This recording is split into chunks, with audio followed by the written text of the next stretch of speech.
फर्जी डेफिनेशन में मैं बिलीव नहीं करता।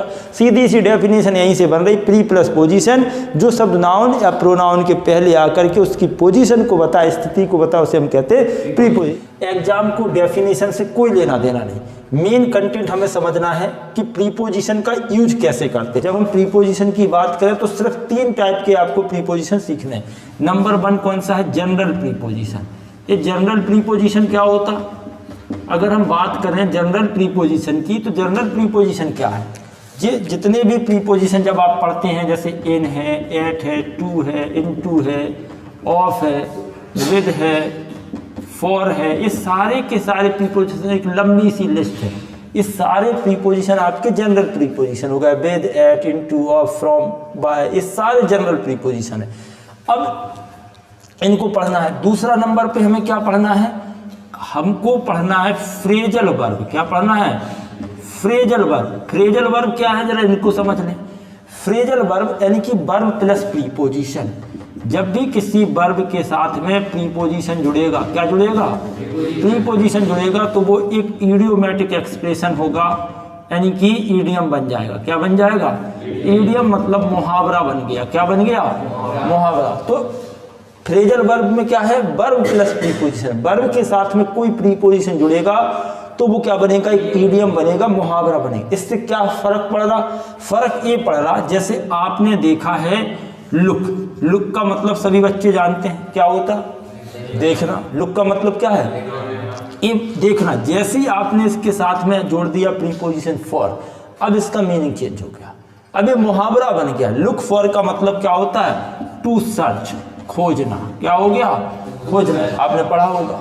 अच्छा, दूसरा अगर मैं यहाँ पर लिख लूँ आस्क। आस्क का मतलब सभी जानते हैं, मांगना। मांगना कि कहना, पूछना। आस्क का मतलब होता है कहना या पूछना। लेकिन जैसे ही इसके साथ में आपने फॉर जोड़ा तो यहाँ पर टू डिमांड, इसका मतलब हो गया मांगना। क्या हो गया? तो इतना असर है किसका?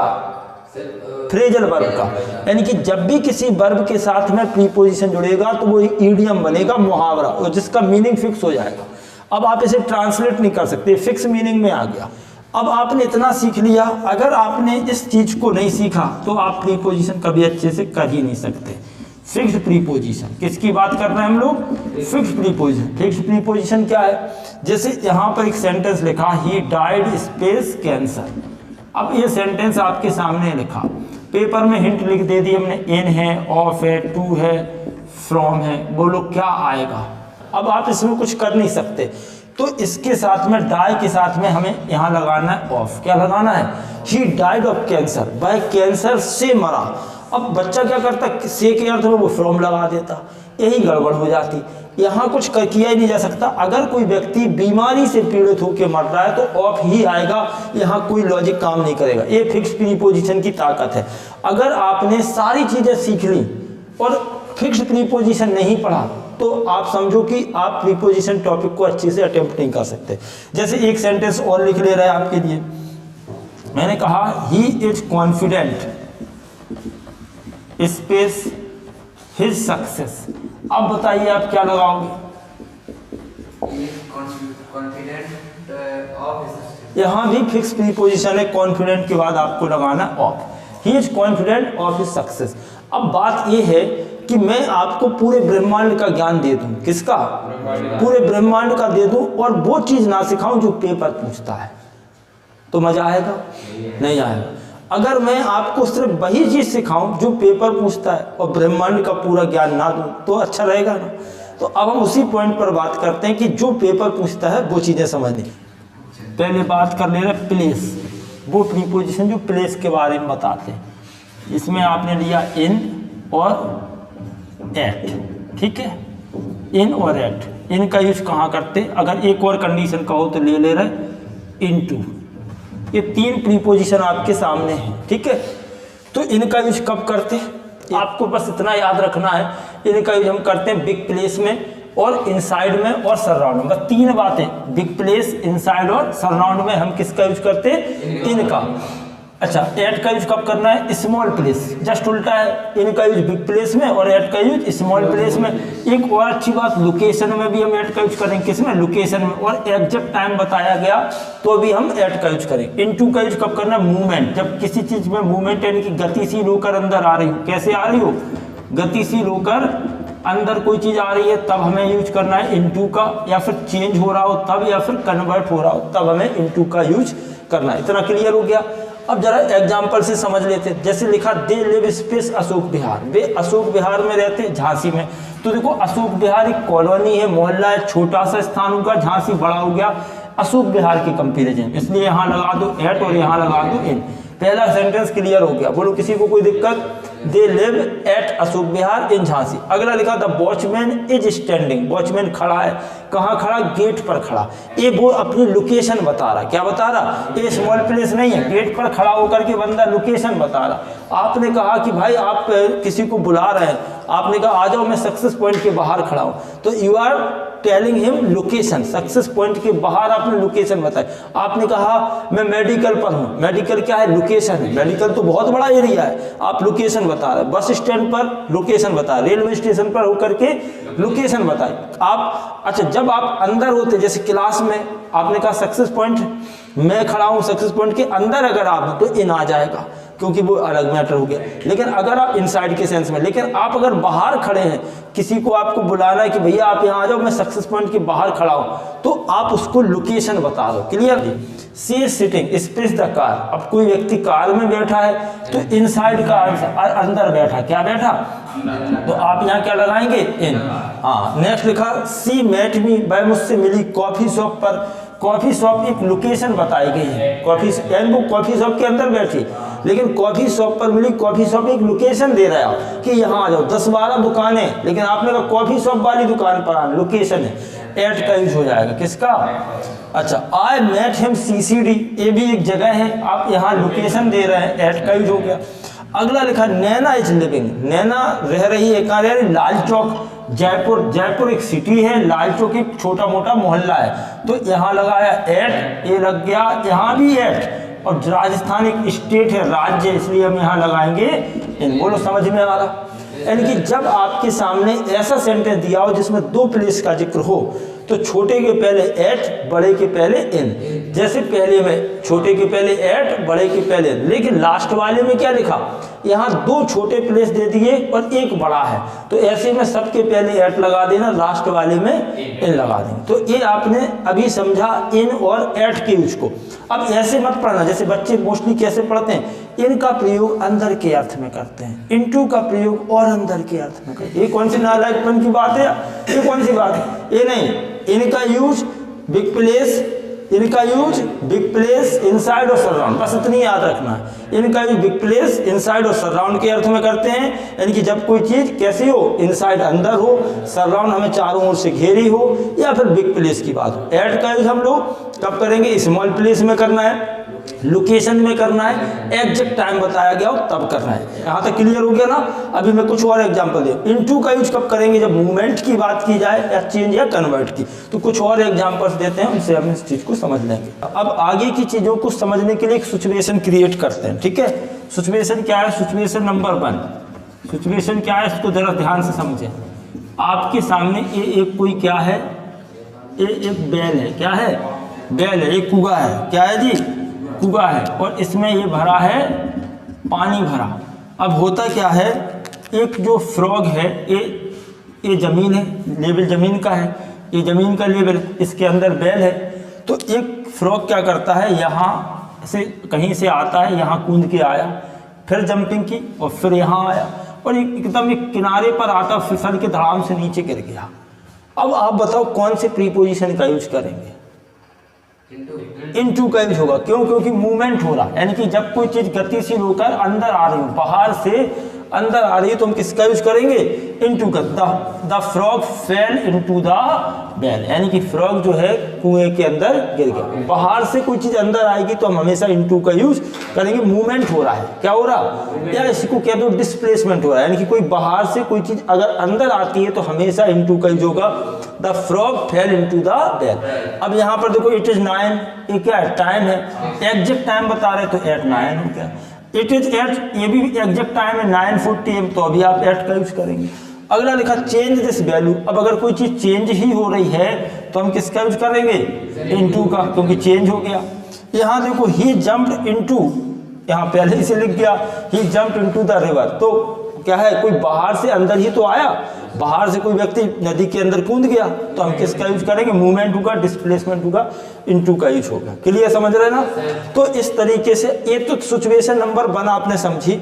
अब आगे चीजों को और मजेदार ढंग से हम लोग समझते हैं। 1 का यूज, ठीक है, आपने कहा पर, यहाँ ऊपर, यहाँ फिर से ऊपर। अब यार कितने ऊपर जाओगे, ठीक है ना। ये ऊपर ऊपर क्या है, सच में ये है कि 1 का यूज हम लोग करते हैं कांटेक्ट ऑफ सरफेस। कब करना है, अगर हम कांटेक्ट ऑफ सरफेस की बात करें, या फिर हम बात करें डे या फिर डेट की बात करें। सब 3 कंडीशन याद रखो। 1 का यूज हम लोग करना है कांटेक्ट ऑफ सरफेस में। कब कांटेक्ट ऑफ सरफेस की बात हो, या फिर डे या फिर डेट की बात हो, तो आपको 1 का यूज करना है। ओवर का यूज कब करना है, वर्टिकली अबव। क्या, वर्टिकली अबव का मतलब है जब कोई वस्तु ठीक ऊपर हो। कब हो, ठीक ऊपर। अगर कोई चीज़ हमारे ठीक ऊपर है, किसी भी चीज़ के जस्ट ऊपर है, तो हमें ओवर का यूज करना है। हाँ, लेकिन यहाँ क्या लिखा, ऊपर तो है लेकिन एनीवेयर। एनीवेयर मतलब कहीं कहीं भी ऊपर है तो आपको यूज करना है अबव। ये इनमें डिफरेंसेस हैं। तो बस इतना ही आपको याद रखना है। 1 का यूज कब करेंगे, कांटेक्ट ऑफ सरफेस। कब करेंगे, कांटेक्ट ऑफ सरफेस की बात हो या फिर डे की या डेट की बात हो तो हमें 1 का यूज करना है। अगर ओवर का यूज आप कब करेंगे, जब कोई चीज़ जस्ट ऊपर हो। जैसे ये जो झूमर है ऊपर है, मेरे सर के जस्ट ऊपर झूमर लगा है, तो हम क्या बोलेंगे, द झूमर इज ओवर माई हेड। या पंखा मेरे सिर के जस्ट ऊपर है, बिल्कुल ठीक ऊपर, 90 डिग्री का एंगल बना रहा, इसी को हम बोलते हैं वर्टिकली अबव। तो हम बोलेंगे the fan is over my head. समझ रहे। लेकिन अगर हम देखें वो वाला पंखा, वो हमारे सिर के ठीक ऊपर नहीं, काफ़ी दूर पर है, तो हम बोलेंगे the fan is above my head. अब आपके दिमाग में यार ऐसा हम कैसे समझें कि ठीक ऊपर है या फिर कहीं भी ऊपर है, ये चीज़ आपको लग रही। इस चीज़ को समझने के लिए अब मैं आपको वो मेथड बता रहा हूँ जिस मेथड का यूज अंग्रेजों ने करके प्रीपोजिशन सीखा। अब आपको जब ये चीज़ कोई टीचर कहता तो आप बिलीव नहीं कर पाते। क्यों, क्योंकि हम लोग इंडिया में रहते। आपको सर कैसे पता कि अंग्रेजों ने इसी मेथड से प्रीपोजिशन सीखा। बेटा हमें और भी चीज़ें पता है, अभी इस तुम देख लो, ठीक है। तो वो मेथड क्या है, उस मेथड को समझाएं। पहले कुछ एग्जांपल्स लिखो। बात याद रखना, कांटेक्ट ऑफ सरफेस। 1 का यूज हमें करना है कांटेक्ट ऑफ सरफेस डे और डेट में। कांटेक्ट ऑफ सरफेस का मतलब क्या है, जैसे कोई वस्तु किसी वस्तु के ऊपर और टच करनी चाहिए। तो अगर मैं कहूँ कि देखो ये मार्कर मेरी हथेली के ऊपर है, टच कर रहा कि नहीं कर रहा, तो हम यूज करेंगे the marker is on my palm.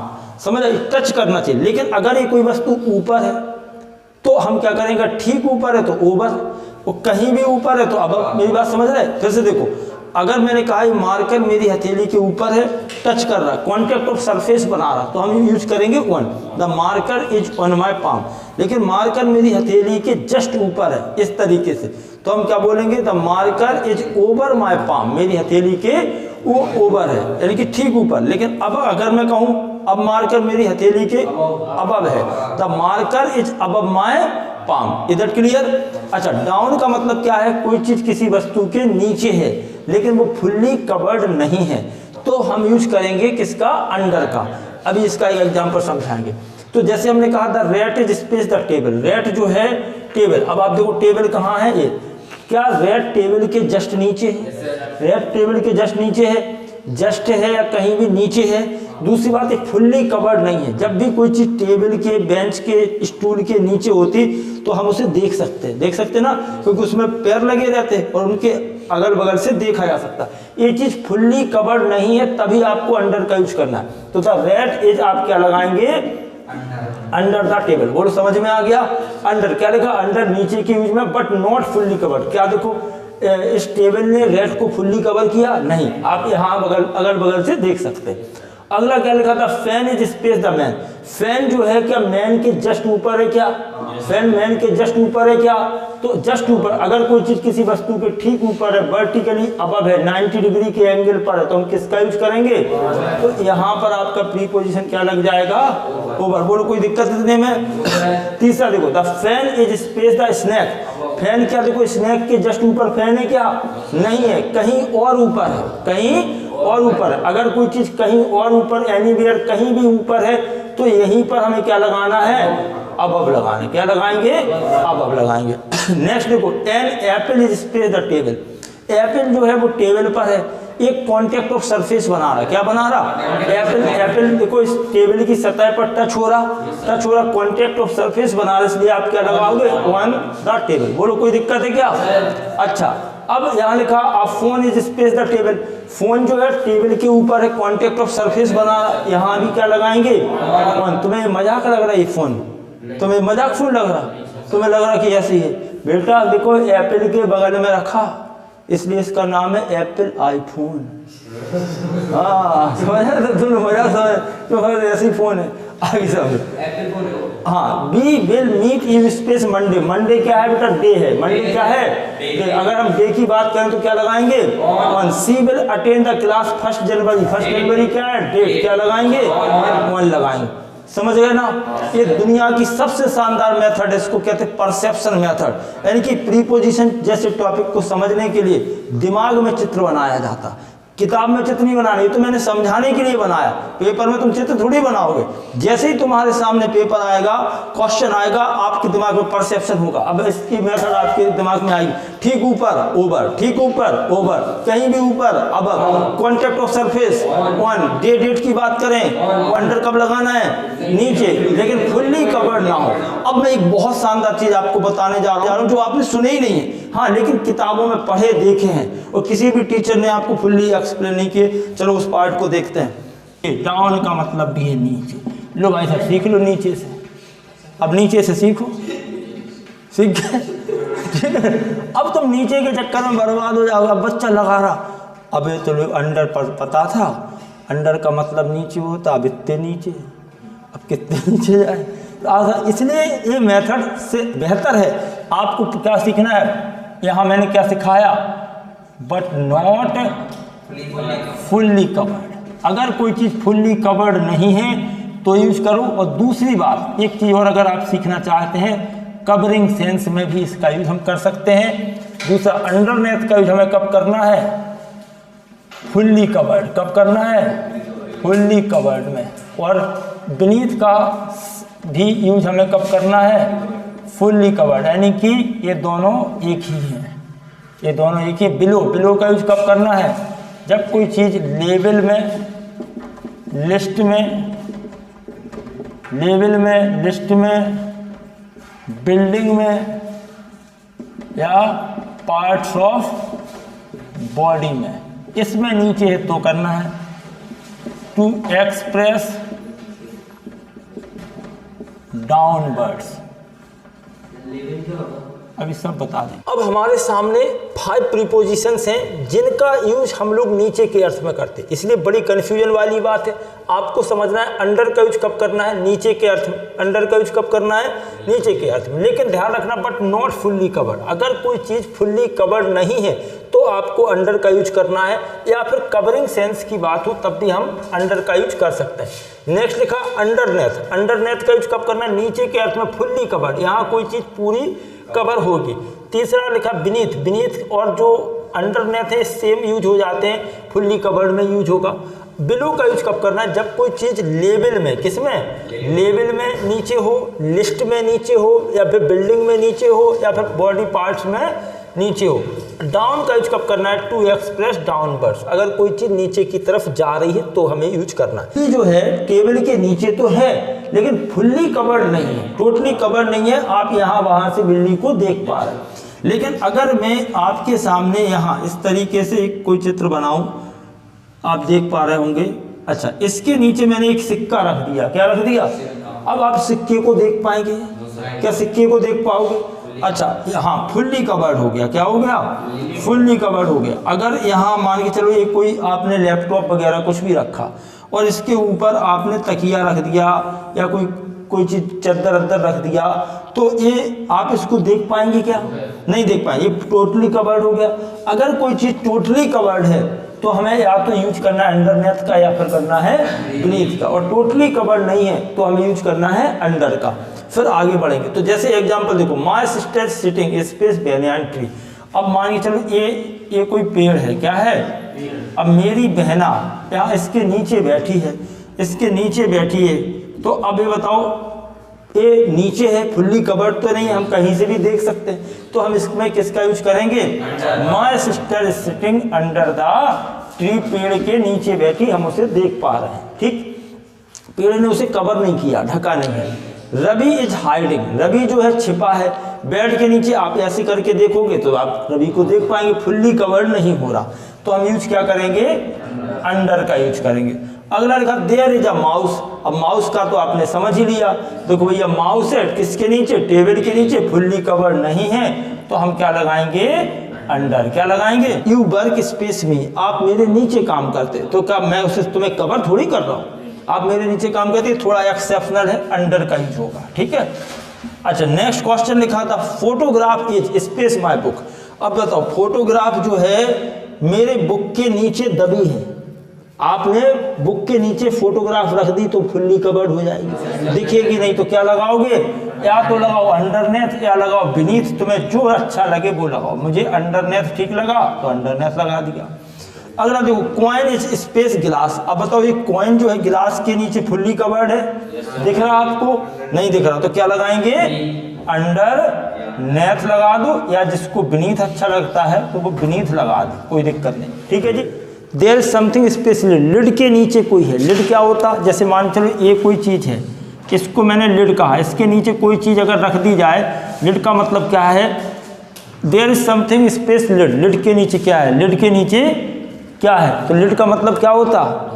हाँ ढक्कन होता। क्या है? लिड का मतलब होता है बेटा ढक्कन, इसलिए ढक्कन के नीचे क्या है? ढक्कन के नीचे, ढक्कन के नीचे ढक्कन क्या है? There is something space lid, lid के नीचे क्या है? अब लिड ने क्या किया? इस चीज़ को टोटली कवर्ड कर रखा है, तो हम क्या लगाएंगे? अंडरनेथ। क्या लगाएंगे? अंडरनेथ, ढक्कन के नीचे ढक्कन, ठीक है, अंडरनेथ लगाओगे। क्या लगाओगे? अंडरनेथ लगाओ।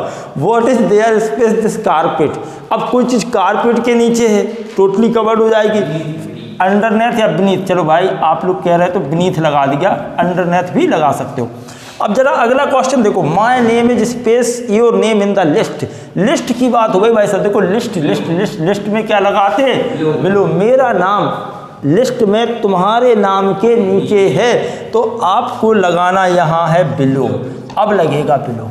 अब यही वजह है कि जिन लोगों ने नीचे के अर्थ में पढ़ा, अब उनका तो दिमागी काम नहीं करेगा, अभी लिख दे my name is under your name.